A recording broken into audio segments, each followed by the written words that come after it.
السلام علیکم ورحمۃ اللہ وبرکاتہ۔ الحمد للہ رب العالمین والصلاة والسلام علی نبینا محمد صلی اللہ علیہ وسلم۔ الحمد للہ آج ہم نیا سورہ شروع کرنے والے ہیں 29ویں پارے سے، سورۃ الدہر، اور اسے سورۃ الانسان بھی کہا جاتا ہے۔ مکی سورہ ہے لیکن اس کے مکی اور مدنی ہونے میں اختلاف ہے۔ بعض کہتے ہیں کہ اس کی آخری 10 آیات مکی ہے اور باقی سب مدنی ہیں۔ تو دیکھتے ہیں اس سورے میں آیت نمبر 1 سے لے کے 3 میں اس بات کا ذکر ہے کہ اللہ تعالیٰ نے انسان کو وجود بخشا اور اسے پھر دونوں راستے دکھا دیے۔ تو وہ کون سے 2 راستے ہیں ہم وہ دیکھیں گے انشاءاللہ۔ پھر آیت 4 سے 12 میں کافروں کی سزا اور نیک لوگوں کی جزا اور ان کے کیا اعمال ہے وہ بھی ہم دیکھیں گے، اور ساتھ میں کچھ مزید ان کے نیک لوگوں کی جو جزا ان کو عطا کی جائے گی اس کی مزید تفصیل ہے۔ پھر بہت ہی خوبصورت آیات 13 سے لے کے 22 تک جنت کا ذکر ہے، انعامات الہی، اور جنت میں کس طرح سائے اور ثمردار شاخیں ان کے قریب ہوں گی، چاندی کے برتن اور گلاس اور زنجبیل و سلسبیل کی شراب، اور ایسے خدمت گزار لڑکے ہوں گے، یعنی اگر دیکھیں تو بکھرے ہوئے موتیوں کی طرح وہ نظر آئیں گے، اور لباس اور وہاں کے زیورات۔ پھر آیت 23 سے 31 میں دیکھیں گے نزول قرآن کا ذکر اور صبر کا حکم۔ پھر اس کے بعد حب دنیا، یعنی دنیا کی محبت کی مذمت اور آخرت کی ترغیب دلائی گئی ہے۔ پھر آخر میں ہم دیکھیں گے قرآن اللہ تعالیٰ کی یعنی توفیق الہی اور نصیحت و ہدایت ہے۔ حضرت ابن عباس رضی اللہ تعالیٰ عنہما سے روایت ہے، رسول اللہ صلی اللہ علیہ وسلم جمعے کے دن نماز فجر میں الف لام میم تنزیل یعنی سورۃ السجدہ جو سورہ نمبر 32 ہے اور سورۃ الانسان کی تلاوت فرمایا کرتے تھے۔ آیت نمبر 1، حل بلا شبہ عطا گزر چکا ہے، علی الانسانی انسان پر، حین وقت، من الدہر زمانے میں سے، لم یکن وہ نہیں تھا، شیئن کوئی چیز، مذکورہ قابل ذکر، یقیناً ہر انسان پر زمانے سے ایک ایسا وقت گزر چکا ہے جب وہ کوئی قابل ذکر شے نہ تھا۔ یہاں اللہ سبحانہ وتعالیٰ بتا رہے ہیں کہ اللہ تعالیٰ نے انسان کو وجود بخشا، حالانکہ اس سے پہلے وہ بہت ہی حقیر اور ضعیف تھا، کوئی قابل یعنی ذکر چیز ہی نہیں تھا۔ اب اس میں اس کی تفسیر میں 2 یعنی تفسیر آتی ہے۔ ایک تو یہ ہے یہاں انسان سے مراد آدم علیہ السلام ہے، اور ایک وقت یعنی وہ کون سا وقت ہے، یعنی وہ وقت جب روح پھونکے جانے سے پہلے کا زمانہ ہے جو 40 سال ہے۔ اور بعض نے کہا ہے کہ انسان یعنی انسان، اور کون سا وقت انسان کا جب یعنی اس سے مراد حمل ہے، جب وہ رحم مادر کی مدت ہے۔ تو اس وقت پہ کیا تھا، انسان کی کیا حیثیت تھی؟ کوئی قابل ذکر چیز نہیں ہوتا تھا وہ۔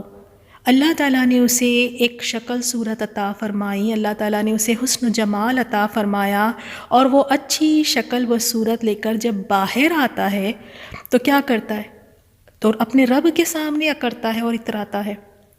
تو انسان کو اپنی حیثیت یاد رکھنی چاہیے کہ ایک ایسا زمانہ بھی تھا مجھ پر کہ میں کوئی قابل ذکر چیز ہی نہیں تھا، میں کیا تھا، کوئی مجھے نہیں جانتا تھا۔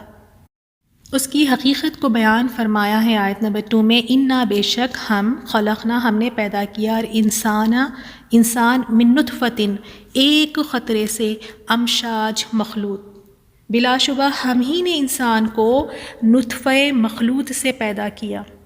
امشاج کے معنی ہیں، یعنی یہاں پر ابن عباس رضی اللہ تعالیٰ عنہما فرماتے ہیں کہ اس سے مراد مرد اور عورت کا پانی ہے، جب وہ دونوں جمع ہو کر آپس میں مل جاتے ہیں، پھر اس کے بعد وہ جب پانی ایک دوسرے میں مل کر جمع ہو جاتے ہیں تو وہ اس کے بعد ایک قسم سے دوسری قسم میں، پھر ایک حالت سے دوسری حالت میں، اور ایک رنگ سے دوسرے رنگ میں وہ بدلتا رہتا ہے۔ اور پھر پیدا کرنے کا مقصد بتایا، کیا مقصد ہے، کیوں اللہ تعالیٰ نے پیدا کیا، نبتلیہ تاکہ ہم آزمائیں اسے، فجعلناہ تو ہم نے بنایا اسے، سمیعاً خوب سننے والا، بصیراً خوب دیکھنے والا۔ تو اصل انسان کی پیدائش کا مقصد ہی یہی ہے کہ اللہ تعالیٰ اسے آزما کر دیکھے۔ ہر وقت انسان کی آزمائش ہو رہی ہے، ہر وقت انسان کا امتحان چل رہا ہے، اور یہی پیدائش کا مقصد ہے۔ اور ہر لمحہ انسان آزمایا جا رہا ہے. ہر لمحہ ہمیں لگتا ہے شاید ہم بیمار ہو تبھی ہماری آزمائش ہو رہی ہے، یا کوئی مشکل وقت آ جاتا ہے تو ہمیں لگتا ہے اس وقت شاید ہماری آزمائش ہو رہی ہے. آزمائش تو ہر وقت آتی ہے، ہر وقت ہمیں آزمایا جا رہا ہے، چاہے وہ خوشی کے حالات ہو یا غم کے حالات ہو، خوشحالی ہو یا غم کے حالات ہو، یا انسان صحت مند ہو یا انسان بیمار ہو، ہر لمحہ آزمایا جا رہا ہے، ہر لمحہ ہم امتحان میں ہیں. اللہ تعالیٰ ہمیں اس امتحان میں کامیاب فرمائے. اور اس کے لیے اللہ تعالیٰ نے انسان کو خوب دیکھنے والا بنایا اور خوب سننے والا بنایا.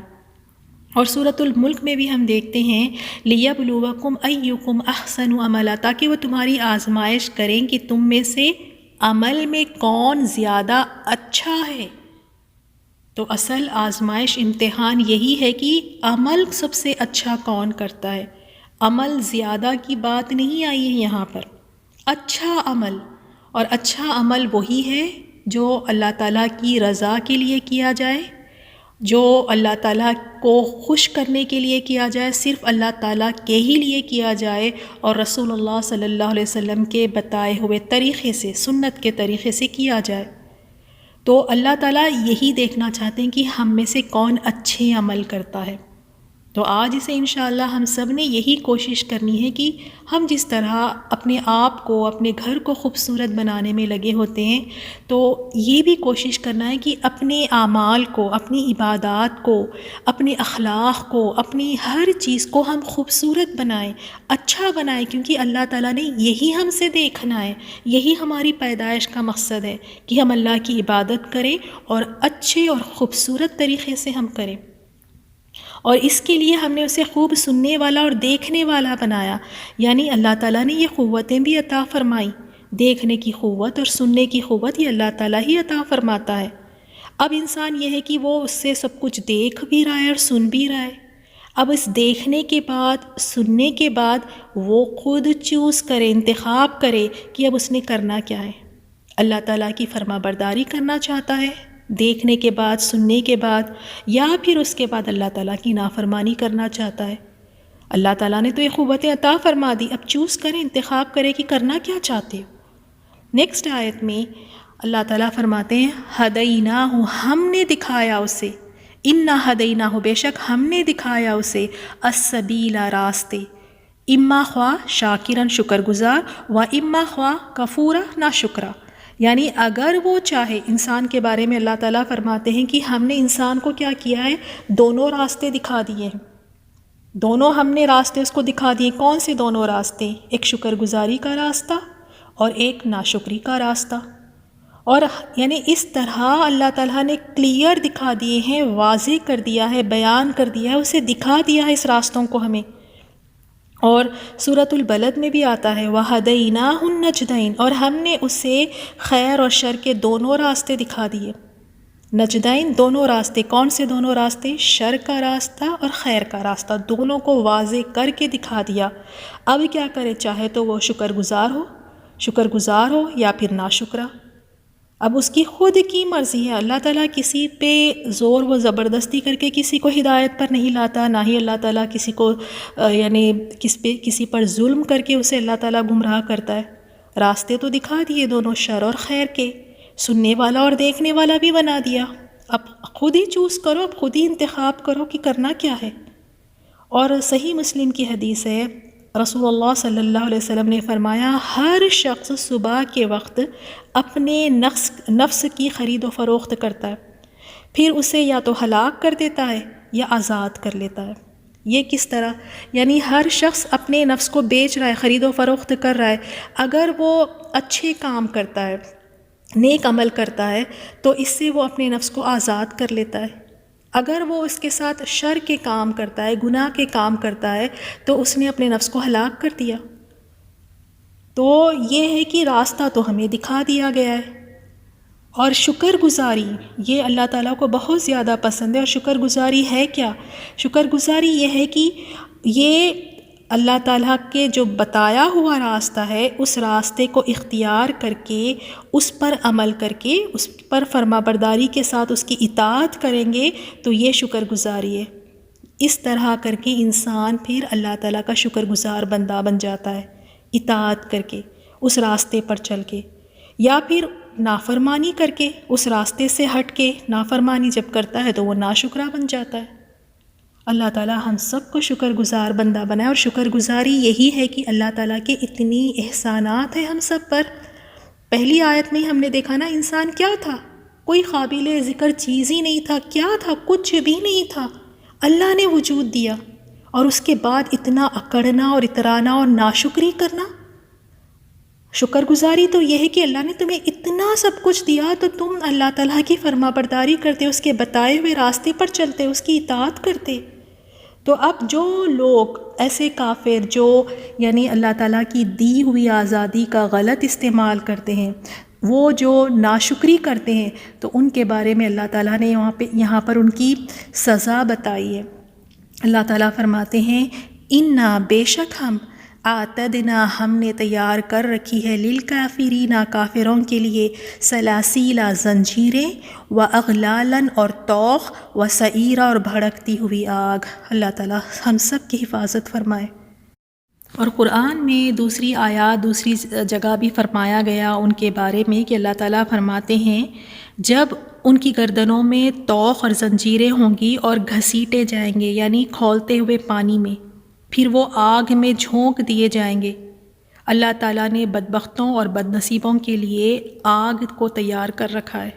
اب اس کو دیکھیں کتنی اس میں ذلت ہے، کس قدر اس میں ان کو عذاب میں مبتلا کیا جا رہا ہے۔ گردنوں میں طوق اور زنجیریں ہیں، گھسیٹ کر لے جایا جا رہا ہے کھولتے ہوئے پانی کی طرف۔ تو ناشکری کرنا، نافرمانی کرنا، اللہ تعالیٰ کی دی ہوئی آزادی کا غلط استعمال کرنا، پھر اس کا انجام بھی اتنا ہی برا اور بھیانک ہوگا۔ اب کافروں کے بعد ابرار کا ذکر ہے، نیک لوگوں کا ذکر۔ اللہ تعالیٰ ان کو کیا جزا عطا فرمائیں گے؟ ان الابرار بے شک ابرار نیک لوگ، یشربون وہ پئیں گے، من کاسن کاس سے، کانا ہوگی مزاجوہا اس میں ملاوٹ کافورا کافور کی۔ بے شک نیک لوگ ایسے جام سے پئیں گے جس میں کافور کی ملاوٹ ہوگی، سمجھے کہ فلیور جو ہوگا وہ کافور کا ہوگا، اور وہاں جو جام ان کو دیے جائیں گے یعنی کاس ایسے جام کو کہیں گے جو بھرا ہوا ہو اور جھلک رہا ہو، اور کافور ایک خاص یعنی ٹھنڈی اور ایک مخصوص خوشبو ہے، جب اس کو ملایا جاتا ہے تو شراب کا ذائقہ یعنی وہ اور ذائقے دار ہو جاتی ہے۔ تو یہ اللہ تعالیٰ کی طرف سے انعام اور جزا ہے۔ عین یشربو ایک چشمہ ہے، یہ ایک چشمہ ہے جس سے پئیں گے، بہا اس سے یعنی اس چشمے سے کون پئیں گے؟ عباد اللہ اللہ کے بندے۔ اللہ تعالیٰ اپنے بندوں کے لیے یہ چشمے کو اللہ تعالیٰ نے تیار کیا ہے، اس سے عباد اللہ پئیں گے، یعنی جو کافور کی ملی شراب ہے وہ وہاں پر دو چار سراہیوں یا مٹکوں میں نہیں ہوگی جیسے ہم دنیا میں دیکھتے ہیں، بلکہ اس کا چشمہ ہوگا، یعنی یہ ختم ہونے والی نہیں ہوگی، چشمہ ہے ہمیشہ۔ اور اس کی خوبصورتی کیا ہے کہ یفجرونہا تفجیرا، وہ سب بہا لے جائیں گے اسے، خوب بہا لے جانا، یعنی وہ ایک چشمہ ہے جس سے اللہ کے بندے پئیں گے اور جدھر چاہیں گے اس کی شاخیں نکال کر لے جائیں گے۔ یعنی اس طرح کی وہ اگر وہ اپنی منزلوں میں ہیں، اپنی مجلسوں میں ہیں، اپنے محلات میں ہیں یا اپنی بیٹھکوں میں ہیں، جہاں کہیں بھی ہوں گے وہ جدھر چاہیں گے اسے موڑ لیں گے۔ اب یہ ہم وہیں جا کر اللہ تعالیٰ ہمیں دکھائیں، اللہ تعالیٰ اپنے فضل و کرم سے، اپنی رحم سے اللہ تعالیٰ ہم سب کو جنت میں داخل فرمائے۔ جنت میں تو اللہ تعالیٰ نے ایسی چیزیں تیار کی ہیں کہ انسان سوچ بھی نہیں سکتا، نہ کسی آنکھ نے کبھی دیکھا، نہ کسی کان نے کبھی سنا ہے۔ تو وہاں کے چشمے دیکھیں کس طرح کہ انسان اسے جدھر چاہے گا موڑ لے گا۔ اور اب یہاں پر دیکھیں یہ ان کے انعامات تھے، تو ان کے کچھ اللہ تعالیٰ نے اعمال بتائیں کہ ابرار کرتے کیا ہیں، نیک لوگ ان کی کیا خصوصیات ہے، کون سے ایسے نیک کام کرتے ہیں جو اللہ نے ان کے لیے اتنے بڑے بڑے انعامات رکھے ہیں۔ ابرار کی جو سب سے پہلی صفت یہاں پر بیان کی گئی ہے، یوفونا وہ پوری کرتے ہیں، بن نظری نظر کو۔ تو ان کی پہلی صفت اللہ تعالیٰ نے یہاں پہ ان کی تعریف فرمائی کہ یہ تو ایسے لوگ ہیں انہوں نے جو نظر مانی ہے وہ اسے پوری کرتے ہیں۔ اور نظر کیا ہوتی ہے؟ نظر یعنی فرض کے علاوہ کسی ایسے کام کو اپنے اوپر فرض یا لازم کر لینا جو اس پر نہیں تھا، فرائض کو چھوڑ دیں، اس کے علاوہ کچھ ایسی چیز اپنے اوپر خود فرض کر لینا اور پھر جو کہا ہے اسے پورا کر کے دکھانا۔ مثال کے طور پہ انسان کے اوپر پیر اور جمعرات کا روزہ فرض نہیں ہے، اب یہ نظر مان لے کہ میں ہر پیر اور جمعرات کا روزہ رکھوں گی یا روزہ رکھوں گا، یا ہر مہینہ میں اتنا صدقہ نکالوں گا، یا ہر ہفتہ میں اتنا صدقہ دوں گا، تو یہ چیزیں اس پر لازم یا فرض نہیں تھی، لیکن اس نے اللہ تعالیٰ کے قرب یعنی اللہ تعالیٰ کی رضا کے لیے، اللہ تعالیٰ کی خوشنودی کے لیے وہ فرض چیز نہیں تھی، لیکن پھر بھی اس نے اپنے آپ پر وہ فرض کر لی نظر مان کے۔ اور اس پر رسول اللہ صلی اللہ علیہ وسلم فرماتے ہیں کہ جو شخص اللہ تعالیٰ کی اطاعت میں نظر مانے تو اسے اللہ تعالیٰ کی اطاعت کرنی چاہیے، اور جو اللہ تعالیٰ کی نافرمانی کی نظر مانے تو اسے یعنی اللہ تعالیٰ کی نافرمانی نہیں کرنی چاہیے۔ اسے بخاری نے روایت کیا ہے۔ تو اس سے ہمیں یہ پتہ چلا، ایک نظر وہ ہوتی ہے جو اللہ تعالیٰ کی فرما برداری کی، اطاعت کی جو نظر مانی جاتی ہے کہ میں فلاں نماز پڑھوں گی یا روزے رکھوں گی یا صدقہ کروں گی اللہ تعالیٰ کی رضا کے لیے، تو اس کو پسند کیا گیا ہے، اس کی تعریف بھی کی گئی ہے، اور یہاں پہ وہی نظر کا ذکر ہے یہاں پر۔ اور ایک نظر ایسی ہوتی ہے جو گناہوں کی یا نافرمانی کی نظر مانی جاتی ہے، مثال کے طور پہ کہ اگر یعنی میرا فلاں کام اگر ہو جاتا ہے تو پھر میں یعنی مزار پہ جاؤں گی، وہاں پہ میں چادر چڑھاؤں گی، یا کچھ بھی اس طرح کے بدعت کے کام یا کوئی گناہ اور نافرمانی کے کام کی اگر منت یا نظر مانی ہے تو پھر وہ نظر کو پوری نہیں کرنا چاہیے، اس گناہ کے کام کو پورا نہیں کرنا چاہیے۔ اور یہ بھی ہم بڑا عام دیکھتے ہیں لوگوں میں، لوگ اکثر آپ دیکھیں نظر مان لیتے ہیں گناہ کے کاموں کی کہ میں اب فلاں سے کبھی بات نہیں کروں گی، اس کے گھر تو میں کبھی نہیں جاؤں گی، اور خونی رشتے ہیں، خونی رشتے توڑ دیتے ہیں، گناہ کی منتیں مان لیتے ہیں۔ تو اس طرح سے نہیں کرنا چاہیے، اس سے یعنی اگر اس طرح کی نظر ہے تو اس کو فوراً وہیں پہ توڑ دینا چاہیے۔ اور کچھ علماء نے کہا ہے کہ اس کو توڑ دیں یا پھر اس کا وہی کفارہ ہے جو قسم کا کفارہ ہے۔ اور ایک جو تیسری قسم کی نظر ہے، اس سے منع کیا گیا ہے، وہ کون سی ہے؟ پہلے ہم اس کی حدیث دیکھ لیتے ہیں، صحیح بخاری کی حدیث ہے۔ رسول اللہ صلی اللہ علیہ وسلم نے فرمایا، جیسے عبداللہ بن عمر رضی اللہ تعالیٰ عنہ بیان کرتے ہیں کہ رسول صلی اللہ علیہ وسلم نے ہمیں نظر سے منع کیا اور فرمانے لگے کہ یہ کسی چیز کو دور نہیں ہٹاتی بلکہ اس سے بخیل اور کنجوس سے نکالا جاتا ہے، یعنی اس کا مال نکالا جاتا ہے۔ اسے بخاری اور مسلم نے روایت کیا ہے۔ تو ایسی نظر جو ایک شرط کے طور پہ رکھی جاتی ہے کہ میرا فلاں کام ہو جائے گا تو پھر میں اتنے نفل پڑھوں گی، یا میری فلاں چیز مجھے مل جائیں گی تو میں اتنے روزے رکھوں گی، یا میرے بیٹے کا کہیں ایڈمیشن ہو جائے یا کہیں شادی ہو جائے، تو ایک کنڈیشن پہ جو نظر مانی جاتی ہے، جو شرط لگا کر یعنی شرط پہ رکھی جاتی ہے، تو اس طرح کی نظر سے منع فرمایا ہے۔ اس طرح کی نظر نہیں رکھنی چاہیے، منع فرمایا۔ بے شک یہ جائز ہے، رکھ سکتے ہیں، لیکن اس سے رسول اللہ صلی اللہ علیہ وسلم نے منع فرمایا۔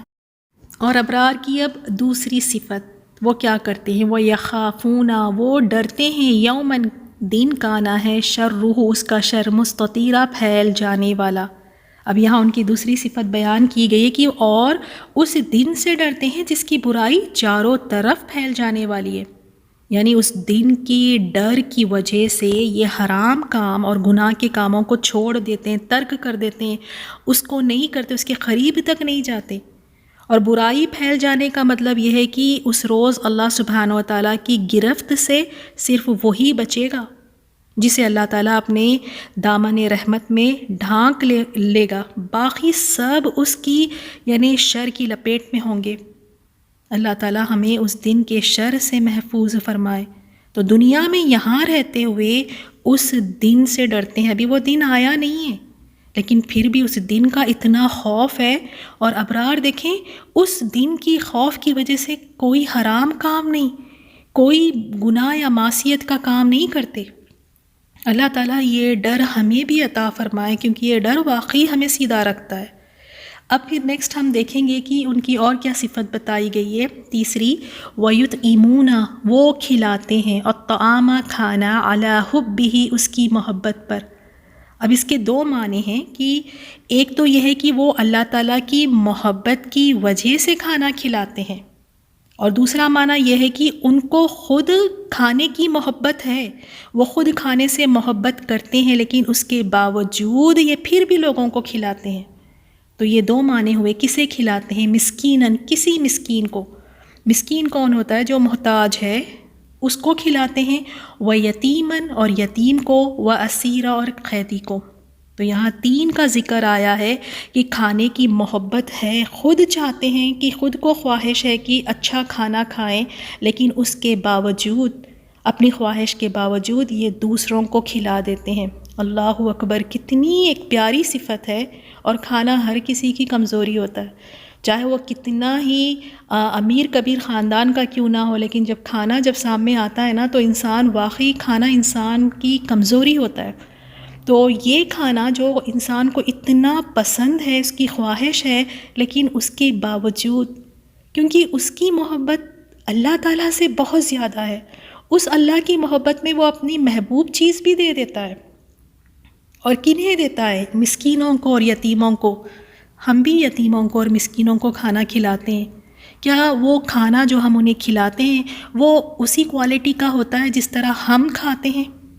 ہمارے لیے کچھ اور طرح کا گوشت بنے گا، اور جب یتیموں اور مسکینوں کو کھلانے کی باری آتی ہے تو آپ دیکھیں گوشت کوئی دوسرے طریقے کا گوشت آئے گا۔ اب مجھے کہنے کی ضرورت نہیں ہے، آپ سمجھ گئے ہوں گے کہ گوشت ڈیفرنٹ ہوتا ہے۔ ایون چاول ہمارے لیے جب پکے گا ہماری دعوتوں میں تو اس کی چاول کی کوئی بات ہی نہیں، یعنی بیسٹ کوالٹی کا چاول لے کر آئیں گے، اور جب یتیموں اور مسکینوں کے لیے دیگ چڑھائے جاتے ہیں، پکایا جاتا ہے، تو ان کا چاول، ان کے لیے جو گوشت لایا جاتا ہے، جو تیل کی کوالٹی ہوتی ہے، کیا وہی ہوتی ہے؟ اور جیسے اللہ سبحانہ و تعالیٰ نے سورہ آل عمران میں بھی فرمایا کہ تم ہرگز، یعنی جب تک تم ان چیزوں میں سے جو تمہیں عزیز ہو، محبوب ہو، اللہ کی راہ میں خرچ نہیں کرو گے، کبھی نیکی حاصل نہ کر سکو گے۔ لن تنالوا البر، تم ہرگز نہیں پہنچ سکتے نیکی کو۔ تو نیکی ہے ہی یہ کہ انسان اپنی محبوب چیز جو اسے پسند ہے وہ اللہ تعالیٰ کے راستے میں دے۔ ہمارے گھر بھی کتنے اچھے کھانے تیار ہوتے ہیں، اور کیا ہم مسکینوں اور یتیموں کو اس میں کا بیسٹ پارٹ نکال کے دیتے ہیں؟ اللہ تعالیٰ ہمیں معاف فرمائے۔ وہی گھر میں اتنے مزیدار کھانے بنتے ہیں اور یتیموں اور مسکینوں کے لیے یعنی ایسا کھانا نکالا جاتا ہے جو سب کھا کر جو بچ جاتا ہے، یا سب کھانے کے بعد جو دیگ میں بچ جاتا ہے وہ انہیں پیک کر کے دیتے ہیں۔ تو واقعی ایک مومن کو یعنی مسکینوں سے، یتیموں سے محبت ہونی چاہیے۔ اور یہاں قیدیوں کا بھی ذکر آیا ہے۔ حضرت ابن عباس رضی اللہ تعالیٰ عنہما فرماتے ہیں کہ ان قیدیوں کو، یعنی اور یہ قیدی کون سے؟ مشرک قیدی ہیں۔ ان کے بارے میں رسول صلی اللہ علیہ وسلم نے جو جنگ بدر کے دن صحابہ اکرام کو حکم دیا تھا کہ یہ قیدیوں کی عزت افزائی کریں، ان کی تکریم کریں، تو اس پر صحابہ اکرام یعنی کھانے کے وقت اپنے آپ پر انہیں ترجیح دیتے تھے۔ قیدی ہے اور پھر مشرک ہے، یعنی مسلمان بھی نہیں ہے، لیکن پھر بھی ان قیدیوں کو اپنے اوپر ترجیح دیتے تھے کہ پہلے انہیں کھلاتے تھے، اس کے بعد خود کھاتے تھے۔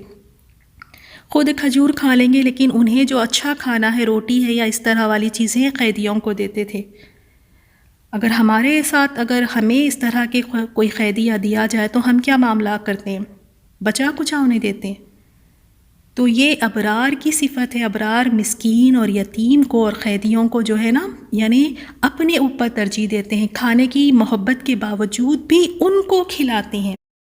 رسول اللہ صلی اللہ علیہ وسلم نے کئی ایک حدیثوں میں ہم دیکھتے ہیں کہ غلاموں کے ساتھ احسان کرنے کی وصیت فرمائی، حتیٰ کہ آپ نے جو آخری وصیت کی تھی اس میں بھی یہی فرمایا تھا کہ نماز اور غلاموں کا خیال رکھنا۔ تو اب غلام تو نہیں ہے، لیکن جو ہمارے انڈر ہے، جیسے ملازم ہے، جو گھر میں کام کرنے والے ہیں، مسکین لوگ ہیں، تو کیا واقعی ہم ان پر یعنی ان کا خیال رکھتے ہیں؟ اور پھر یہاں بتایا گیا کہ یہ کھلانے کے بعد وہ کیا کہتے ہیں؟ انما نطعمکم لوجہ اللہ، یعنی ہم تمہیں اللہ کے ثواب اور اللہ کی وجہ کے لیے، اس کی رضا کے لیے ہم تمہیں کھلاتے ہیں، یعنی ہمیں تم سے اور کچھ نہیں چاہیے، ہمارا کوئی اور مقصد ہی نہیں ہے تمہیں کھلانے کا، ہم تو صرف یہ چاہتے ہیں کہ ہمارا رب راضی ہو جائے، اس کی رضا کے لیے، اس سے ثواب کی امید میں بس ہم تمہیں کھلاتے ہیں۔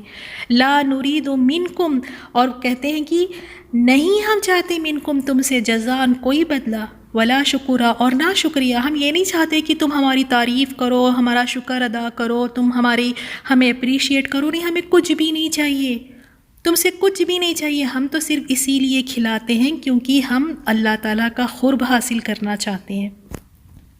مجاہد اور سعید بن جبیر فرماتے ہیں کہ اللہ کی قسم انہوں نے یہ بات بھی اپنی زبانوں سے ادا نہیں کی، یعنی انہوں نے یہ نہیں کہا کہ ہم اللہ تعالیٰ کی رضا کے لیے کھلاتے ہیں، ہمیں تمہارا یعنی تم سے کچھ نہیں چاہیے، کوئی بدلہ نہیں، کوئی شکر نہیں چاہیے، انہوں نے اپنی زبانوں سے نہیں کی، بلکہ اللہ تعالیٰ نے یہ بات ان کے دلوں سے معلوم کرتے ہوئے ان کی تعریف کی تاکہ دوسرے لوگوں کو بھی اچھے اعمال بجا لانے میں رغبت ہو۔ یعنی یہ الفاظ انہوں نے نہیں کہے، لیکن اللہ تعالیٰ تو جانتا ہے، تو ان کی تعریف کرتے ہوئے اللہ تعالیٰ نے یہاں پہ فرمایا تاکہ ہمیں بھی ایک شوق پیدا ہو۔ تو جب ہم کسی کے لیے کوئی خیر کا کام کرتے ہیں، کچھ انہیں کھلاتے ہیں یا کچھ ہم دیتے ہیں، تو ان سے کسی بھی چیز کی ہمیں امید نہیں رکھنی چاہیے۔ اگر ہم اللہ تعالیٰ کے لیے کر رہے ہیں تو اس کا اجر صرف اللہ تعالیٰ سے ہی مانگے۔ آیت نمبر 10 میں اتنا سب کچھ کرتے ہوئے بھی ابرار کہتے ہیں انا بے شک ہم نخافو ہم ڈرتے ہیں من ربنا اپنے رب سے یومن دن عبوسن منہ بگاڑ دینے والا قمطریرا سخت، یعنی اتنی نیکیاں کر کے بھی کہتے ہیں کہ ہم یہ کام اس لیے کرتے ہیں، اس لیے بجا لاتے ہیں تاکہ اللہ تعالیٰ ہم پر رحم فرمائے اور اس دن ہمیں اپنے لطف و کرم سے نوازے۔ اور وہ دن کیسا ہوگا، یعنی اس دن کے بارے میں بتاتے ہیں اتنا وہ دن کا انہیں خوف ہے، وہ دن ایسا ہوگا جو چہروں کو بگاڑ دے گا، یعنی منہ بگاڑ دینے والا۔ اور قتادہ فرماتے ہیں کہ اس دن کی ہولناکیوں کی وجہ سے، یعنی وہ دن اتنا زیادہ خوفناک ہوگا، اس کی ہولناکیوں کی وجہ سے چہرے بگڑ جائیں گے اور پیشانی اور آنکھوں کے درمیان کا حصہ سکڑ جائے گا، اور وہ اس قدر یعنی سخت ہوگا اور سختیوں اور ہولناکیوں کی وجہ سے کافروں پر بہت ہی لمبا ہوگا۔ اللہ تعالیٰ اس دن کی رسوائیوں سے، اس دن کی ہولناکیوں سے ہم سب کی حفاظت فرمائے۔ تو انشاءاللہ نیکسٹ ہم دیکھیں گے کہ اللہ تعالیٰ ان کو کیا جزا عطا فرمائیں گے، اور مزید ان کے بارے میں بتایا گیا ابرار کے بارے میں۔ تو آج سے ہم سب نے بھی یہی کوشش کرنی ہے کہ ابرار میں ہم شامل ہوں، نیک لوگوں میں ہم شامل ہوں۔ اور آج ہم نے ابرار کی کچھ کوالٹیز دیکھی ہیں کہ وہ اپنی نظریں جو اللہ تعالیٰ کی فرما برداری کے لیے مانتے ہیں، وہ اپنی نظروں کو بھی پوری کرتے ہیں، اور پھر وہ ڈرتے ہیں ایسے دن سے جس دن کی یعنی شر پھیل جائے گا، اس دن کا انہیں نہیں بہت زیادہ خوف، اور پھر یتیموں، مسکینوں کو اور قیدیوں کو کھلاتے ہیں صرف اللہ تعالیٰ کی محبت میں، اور پھر ڈرتے ہیں ایسے دن سے، یعنی وہ دن جو بڑا سخت دن ہے۔ تو انشاءاللہ نیکسٹ کلاس میں دیکھیں گے جنت کا بہت ہی پیارا یعنی ذکر ہے کہ جنت میں اللہ تعالیٰ انہیں کیا کچھ عطا فرمائے گا۔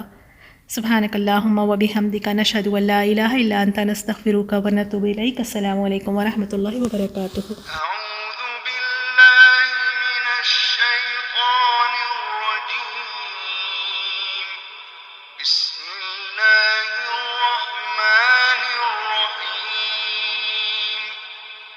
هل أتى على الإنسان حين من الدهر لم يكن شيئا مذكورا إنا خلقنا الإنسان من نطفة أمشاج نبتليه فجعلناه سميعا بصيرا إنا هديناه السبيل إما شاكرا وإما كفورا إنا أعتدنا للكافرين سلاسل وأغلالا وسعيرا إن الأبرار يشربون من كأس كان مزاجها كافورا عينا يشرب بها عباد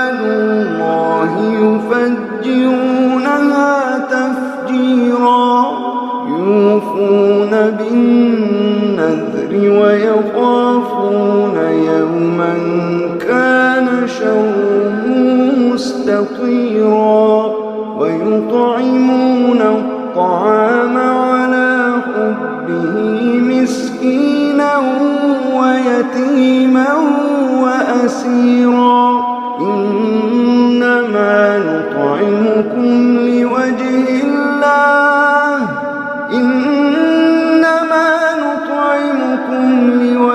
الله لا نريد منكم جزاء ولا شكورا إنا نخاف من ربنا يوما عبوسا قمطريرا